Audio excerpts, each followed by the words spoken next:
Bonjour à tous et vous faites toujours bien de vous informer sur la chaîne de la Rédemption. Commençons ce bulletin de l'information en actualité chrétienne en Algérie. Durant ces derniers mois, les autorités algériennes ont renforcé les restrictions et la pression sur les églises chrétiennes. L'Alliance évangélique mondiale et la Commission pour la liberté religieuse ont sorti un état de la situation appelant les autorités à assurer la liberté de religion pour tous les croyants. Selon le site Evangelical Focus, le gouvernement algérien a formé depuis novembre 2017 un comité afin d'inspecter les églises à propos de questions de sécurité. L'église protestante d'Algérie appelle les églises du monde à se joindre à elle pour une semaine de prière et de jeûne. Une quarantaine d'experts dans le domaine de la mer en provenance des États du Golfe de Guinée et des États-Unis sont à Abidjan dans le cadre d'un colloque de haut niveau. L'objectif est de mettre en place un cadre de coopération pour réprimer les actes criminels transnationaux organisés dans le domaine maritime. La réunion d'Abidjan, ouverte depuis lundi 5 mars 2018, est prévue pour prendre fin jeudi 8 mars 2018 et est la première d'une série de 3 programmés sur toute l'année 2018 et au terme desquels les États concernés doivent pouvoir satisfaire à cette exigence de mise en place d'une stratégie nationale contenue dans ce code de conduite. Le président du Libéria, George Weah, participera à Africa CEO Forum les 26 et 27 mars 2018 à Abidjan. Il présentera sa stratégie pour relancer le développement économique de son pays. Après les précédentes participations des présidents du Ghana, de la Côte d'Ivoire et du Sénégal, la présence du président du Libéria cette année confirme la vocation du Africa CEO Forum à être le rendez-vous annuel de référence du dialogue public privé sur le continent africain.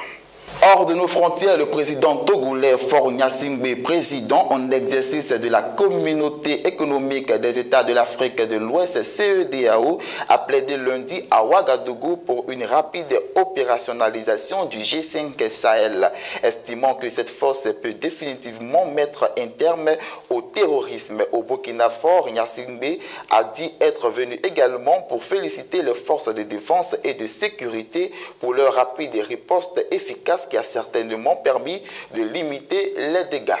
Le Premier ministre israélien est à Washington. Il a rencontré lundi 5 mars 2018 le président américain Donald Trump pour la première fois depuis que ce dernier a annoncé qu'il reconnaissait Jérusalem comme capitale d'Israël et qu'il allait y déplacer l'ambassade américaine. Accompagnés de leurs épouses, ils ont pu afficher leurs excellentes relations personnelles, évoquer l'Iran et la Palestine et échapper ainsi à un instant aux tourments politiques et judiciaires dans lesquels l'un et l'autre sont empruntés.